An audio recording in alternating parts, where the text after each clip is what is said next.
And I want to share that. There was a point in my life, I had the BMW, I had the wife, the house, the cars, the motorcycle. I had all the toys. I had a good amount of money coming in my life. And, for me, by year 4, I was very established, I felt.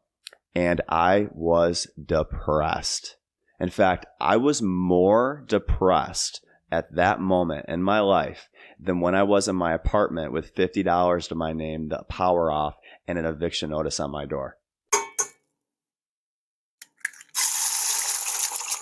Welcome to Sunny Side Up Podcast. I'm your host, David.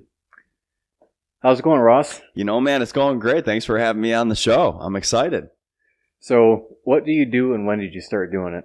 Yeah, so I am a realtor and entrepreneur. So I do more things than just sell houses.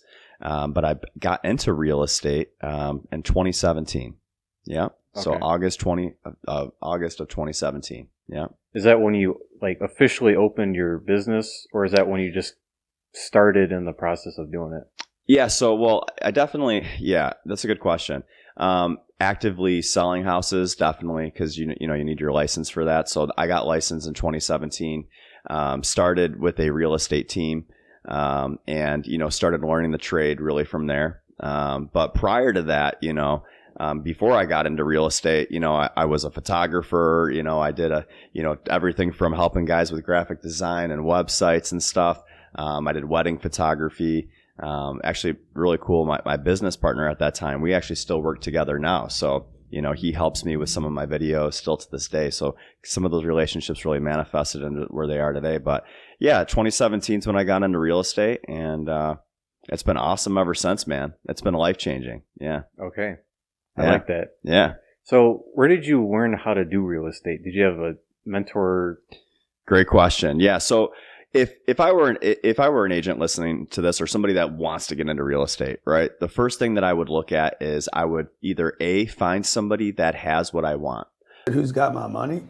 Right? Meaning someone that I look up to, maybe they're at a level of success that I'm trying to get at. And then seeing what kind of structures they have to offer. And for me, I was very fortunate to have people that, had built this amazing team, and they're still around today. And if they're listening to this, I give you guys a ton of credit, because if it wasn't for them, I wouldn't be where I'm at today. And they basically said, hey, if you join our team. We're not joining your team. I'm putting together a team. We're in. Good. We will, train you, coach you, and really get you into this environment and help grow your success. And so I did that, and sure enough, man, they gave me the tools and, everything that I need to know to be where I'm at today. Yeah. Okay. So starting from 2017, mm-hmm. What were some of your biggest struggles and biggest, moments? Yeah, that's really good. So to give context about a little bit about my story, prior to me getting my real estate license, I really lost it all. I mean, we're talking about everything. I went through a divorce, at the time, and, I basically had multiple eviction notice on my door. I mean, I had nothing, right? Got a job and, started to make ends meet before I got into real estate. And so for me, I was really trying to change my life. So if anything good happened, it was like a yes moment, right? At the time, I was driving a car too when I got into real estate that didn't even really run properly, constantly breaking down, which made it really difficult, right? Because here I am living in my mom's basement, a single dad, no degree, no education of value, right? And I'm pursuing this real estate exam. So right when I got in though, because I had that fire, there was nothing that was going to stop me. And I had my daughter on the forefront of, I want to give her an amazing life. I would say the first win was when I got this 2017 Hyundai Elantra, which to those might be listening might say that's not a fancy car. But from a guy whose windows didn't roll down in his car for 3.5 years, that 2017 Hyundai Elantra, my first year in real estate that I got, even though I totally couldn't even afford the car when I got it, I was able to get it. And it was just like, okay, my life is going in the right direction. Putting myself out there too in that position where I had to really work to make sure I could keep that and to build my business taught me so many things. And the first thing I would say is that, like some of those moments where, you're talking about the highs and the lows, right? So in those highs, I guess, and how do I want to say this? Like monetary things, they definitely show you and credit you that what you have in the marketplace is working, right? Mhm. But it doesn't necessarily, it's going to give you happiness or give you like the awestruck emotions, right? So, you know, that I think was really imperative for my success, because if you come into real estate, you know, for me, I really didn't start making money until month 6, 7th, and 8th. Right? Like I was not selling a ton of houses. So you really had to focus in on like what you were building rather than what you like saw on the forefront. Ton of delayed gratification. I mean, we're talking months on months on months, right? So having your mindset when you first go in of just like, hey, I'm going to make sure that, you know, I'm going to do everything I can do each day, regardless of the outcome. That is how you win in this business. Mhm. Yeah. So yeah, go ahead. So for somebody wanting to get in, how many hours a day do you put in? And is that typical? Is it atypical? Yeah. And how do you manage that with your family? Well, okay, so, you know, I'm giving you guys kind of bits and pieces here, and I know we're trying to stay under 20 minutes because that's the podcast frame. So, and mind you guys, if I'm giving you snippets and, you know, there's a lot of loose-ended stuff in here that I'm just not giving you all the info and the details, but to hyper-focus it from 2017 to where we are today, you know, what does that look like and how did I get to where I'm at? Well, number one, when I started in real estate in 2017, I would show up at the office 7:45 in my desk, ready to go. There were most days where I would not leave my office or work in general, whether I'm showing houses or making calls, until 8, 9, 10, 11 o'clock at night. So from 7:45 till 11 o'clock at night. And sometimes that was 5, 6 days in a row for that first year, right? I mean, we're a lot of time and effort. From there, you know, and then I went out on my own. I was an independent agent. Year 2 and 3, year 3 and 4, I built a team. And 4, 5, and 6, of which I'm in now, you know, the team has just constantly expanded. So I would say if you're going to try to grow this to be a bigger business, a team, you want to help others, you really want to go wide with it and really have the leverage for your life, especially with time in real estate, you're going to have to really put your eye on the prize and work a ton of hours. I mean, for me, 70, 80, sometimes 90 hours. Some weeks it just demanded of me. There have been years though where, yeah, I'm working 60 to 70, maybe 50, and it's not as aggressive, but definitely, you know, it's a good amount of time in. Yeah. Do not think that real estate is like, there's this image that I become a realtor and become rich. And my 9 to 5 life that was so hard is so much easier over here. In fact, no, if 9 to 5 is hard, you know, this could be even harder because you're expected to go, you know, 24/7, 365. Yeah. And yeah, before we started, we were talking about what a day in the life is going to look like, because in the age of so many digital entrepreneurs, you see, oh, this guy's buying a Lamborghini, he's flying to Dubai, it's living the high life. But yeah, that's maybe 5% of their life, maybe 10. Yeah. But other than that, the part that you don't see, it's all work. Yeah. They're up at 7:45 and they're leaving at 11 at night. Yeah. That's it. Yeah. If you want that lifestyle, that's what it's going to be. It's so true. It's not buying Lamborghinis and hanging out with a bunch of women at the club. No. It ain't that. It's complete opposite. It's to burst your bubble, but it ain't it. You know, in fact, I tell people this all the time. I think this is really important too. You know, being a successful entrepreneur is really the most selfless thing that you can do. You know, and I mean that because if you truly go after it and you truly change your dreams, you're going to not only impact your life, but the lives of others around you, because you are being a positive influence, right? But it also takes a level of letting go of a lot, meaning there's some family interactions that, you know, I have not been able to show up for because of the business. You know, on my honeymoon, man, I mean, literally I was working deals on my honeymoon. You're supposed to be relaxing, you know, and my wife at the time, thankfully, and honey, if you're listening, I love you so much. She has just been the rock for me. She trusts and allows me to do what I have to do to make sure that we have the life that we have. But in and of that, you know, just when you're letting go, what I mean by selflessness too is it's so hard to build something that can run efficiently. And you really have to just put it all aside and let go of expectation and just keep your head down and working. And, you know, it's hard because, hey, your friends are going to go to the club, or your friends are going to go on a vacation, and your friends are going to tell you that you need to do this on the weekend and this. But that is totally going to take you off track most of the time, at least for my story, from where you're trying to go. And you have to really let go of that short-term gratification and just focus on the prize, you know, because you're right.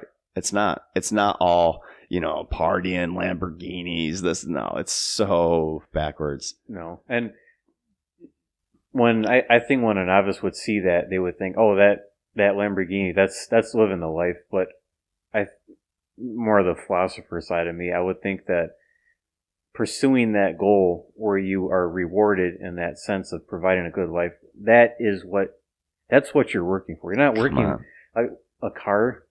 Give me a break. That's right. What is that going to give you? For sure. Waking up excited to get out of bed and work for your family and for that's the life. Dude, that's the sauce right there. That is the life. It's not the Lamborghini. It's the you know, and that's the other thing too, right? And I love that you say that. You have to fall in love with the process. You have to, you know, because I always say this, you know, whether you have hundreds of thousands of dollars in the bank or you're hundred thousands of dollars of debt in the bank, it's all the same game.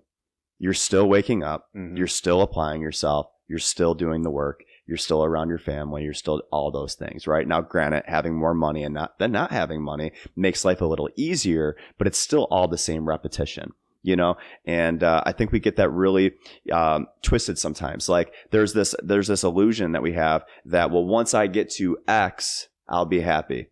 Once I get to, you know, this amount of money, my life will be easy. But then you learn that, okay, well, yeah, 6 figures is great. But then once you do that, you realize that that you can't necessarily have freedom from that point. And then okay, 200's the mark. Okay, well, now it cost me 50 grand to get to 200, so I only made 150, and then your mark's 300, and then this idea of more, right? You just constantly, well, no, we need to find happiness now, and that's why I say fall in love with the process, because if you don't too, you're just going to be dissatisfied until you get there, and that actually happened to me, and I want to share that. There was a point in my life I had the BMW. I had the wife, the house, the cars, the motorcycle. I had all the toys. You know, I had a good amount of money coming in my life. And, you know, for me, by year 4, I was very established, I felt. And I was depressed. In fact, I was more depressed at that moment in my life than when I was in my apartment with $50 to my name, the power off, and an eviction notice on my door. Really? I was more depressed then than I was then. That blew my mind. And thankfully, I had coaches to show me what I was doing wrong. You know, and that's the other thing. There's going to be entrepreneurs that may be listening to this. There is a thing of getting a full stomach. And, you know, one of the things that my coaches said is on your pursuit of, you know, chasing your dreams, never have a full stomach, always be hungry. And yes, that's easier said than done.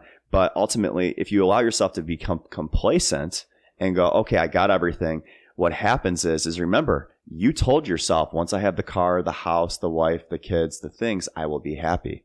If you arrive to that destination and you are not happy, what do you think your brain's going to tell you? Go further. Go further.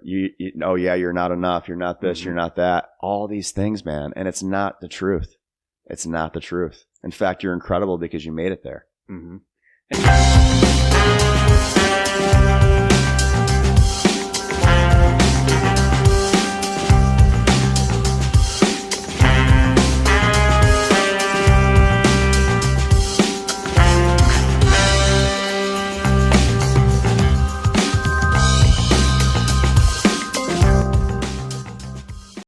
Even if you get the exact car you want, and you get the girl you want, you get the house you want, are you just going to stop? Yeah. You just, that's good enough. Right. No. Right. That's not in us. That's not. It's not in human beings in general, but yeah, definitely not an entrepreneur just to, all right, that's enough work for the day. Like, get out of here, dude. For sure. For sure. I think too, you know, there is a time for rest. I do think that too, you know, and I will say this, last year and the year before, actually really like about a year and a half ago, I don't want to say 2 years, but I finally implemented, I do not work on Sundays anymore. So, good. you know, I have had enough time in the game where I feel like, yes, I'll still pick up a call if there's like a fire I have to put out, right? But my kids are going to see my face, and now I'm at that level. And now the level that, you know, at least where I feel like I'm at is now I'm fighting for time, right? So now I know how to make a comfortable income. I know how to make a great life. I'm stretching for the future. But now how do we leverage and get back the time to where we can do more things and have back? Because that to me is the ultimate rich. Mm-hmm. When you can wake up in the morning and it doesn't matter what happens, but things are still coming and going, you know, without you really having to move too much, that to me is true entrepreneurial freedom. Mm-hmm. It's being productive instead of being busy. Correct. Yeah. Correct. So for somebody wanting to start in real estate, Yeah. and I know there's many vectors of real estate, but for someone wanting to start, how much and you talked about not making a profit for the first couple months, and delayed gratification, all that, how much could somebody expect to make in, say, a year's time and then in 5 years' time? Just to give somebody, because it's easy to look at somebody like you that is established and say, oh, well, he's got X amount of dollars, he's got this card, but to start, how much, like, what can somebody expect to get? So, okay, this is a great question. I want to say it is a great question. And I want to answer and say, although I can't give a for sure answer. Correct. Because it really is dependent upon your effort. You know, for instance, I know guys who have came into this business, you know, who I have trained, who have went off and done, you know, 6 figures. Okay. I know guys that I have seen come into the business, you know, make 150, 200 grand their first year, right? Then I know the guys where, you know, they come in, they learn how to sell a house or two, and they maybe make 30 grand or 40 grand, right? So it really is effort. I would say if you want to increase your odds of making over 6 figures, connect with a coach, connect with somebody who is running a team, who knows how to do the ins and outs, because they're going to give you a hyper dose of the business. I think that oftentimes what happens is people get into real estate and they go, okay, I'm going to make all this money. And then they're so worried about making the money that they don't worry about the process in which it takes to make the money. It's like, I just need to get clients and clients. It's like, well, what happens when I get the client? You know, what do I do? Right. What do I do when they have a question about seeing a house? Well, how do I show a house? Well, how do I write an offer? What happens if this, you know, all these things. So I would say really focus if you're trying to, you know, I guess I know I'm going all over the place. By the way, we're right by downtown, so I see all the cars and the people looking at us on this podcast. So it's great. So if I seem like I got the, you know, squirrel brain and all that, and I'm all over the place, it's just because I'm having a great time and all that. But I would say if you really put everything in it, at least in Michigan, obviously California, their price point's different. Florida, their price point's different. But here in Michigan, I would say if you're really doing everything that you're supposed to be doing, you're connected with a great team, you know, yeah, man, you should be able to make 75K or above, you know, 6 figures if you're really doing it though. Okay. I mean, we're talking Monday through Sunday, 2 open houses a week, calling off your spear, working leads, cold calling, door knocking, you know, going to businesses and introducing yourself, trying to, you know, partner up with lenders, get to know title companies. I mean, so many efforts to really build. And yeah, but remember this, and this is why that's a tough answer. And I want to say this, the average customer that you will meet till you get them under contract typically is 9 months. Okay. So now you got to really think, okay, well, yes, there's going to be people that you're going to meet and you're going to show them a house and they're going to buy in a month. But if the average is around the 9 months, then you have to start thinking, if I meet, you know, a guy on the street today, it could be 9 months until he gives me business, right? And so it's hard to say because, you know, that person could be really lucky and meet 50 people that all want to buy houses right now, and then they could make over 6 figures. But yeah, I would say 75K north of that if you're really working. Yeah. Okay. And upwards. I mean, you could make $250,000 your first year. I've seen those stories too. Yeah. Mm-hmm. Yeah. All right. Well, I think that was a fantastic episode. Heck yeah, man. I really enjoyed that, and I think you provided a ton of valuable information. Heck yeah, man. I appreciate you having me. And listen, for those of you who are listening to this podcast, David is the real deal. Okay, I'll tell you this. Guys, he actually follows through. So what I mean by that, we had some scheduling difficulties, right? There was a couple times where I had to schedule and stuff, just for minor situations, but he always followed through. And what I love about David is that he not only would call before to make sure that the appointment was confirmed, which is above and beyond. You know, I got to give you credit there. But he followed through. I mean, you were ready every single time. And so I think this is our third time and we finally got it in the books. Yep. But, you know, I know for myself, a lot of people, man, you know, maybe by the second time would say, hey, you know what? I've already followed up with this guy. I don't really feel like doing it. But it says a lot about where you're going, man, because you do have that follow up and follow through. So great job. Great job. Your audience is lucky to have you, dude. You're making me blush. Yeah, man. It's the truth. Yeah, I give credit where it's due, man. I'm unfiltered. Yeah. Yeah. Well, let me ask you some questions. You mind? Keep it going for a second? Sure. I don't mind. You got somewhere to go? I'm enjoying this. Are we good? Yeah. Yeah, we got some time. So what made you, again, we've talked very briefly in exchange on the phone, but like what made you start this podcast out of curiosity? So my initial thought was that I looked at the culture, especially in Western culture, and saw, boy, this is a mess. Mm. You got the people that young kids are looking up to, in my opinion, are deplorable. And I don't want to start naming names because I don't want to call anybody out, but I saw that and I thought, this is who we're looking up to? None of these people are morally compass. They don't have business minds. I thought we can do better than this. So that was my initial thought, and my mission is to provide good information, good entertainment, and that moral compass for young people. That is my mission. And meeting people like you, and I met you through Andrew Futrell, which was on another episode. And yeah. Shout out to Andrew. Yeah, great guy. Great guy. So along this journey, I want to meet as many people as I can, connect as many people as I can. But most importantly, I want to try to provide good influences for young people. That's awesome. That's awesome. Can I say one more thing before we end it then? So if you're trying to figure out your entrepreneurial journey, and maybe it's real estate, maybe it's, you know, you want to build software or whatever it is, give yourself grace. I think that we're so hard on ourselves so often.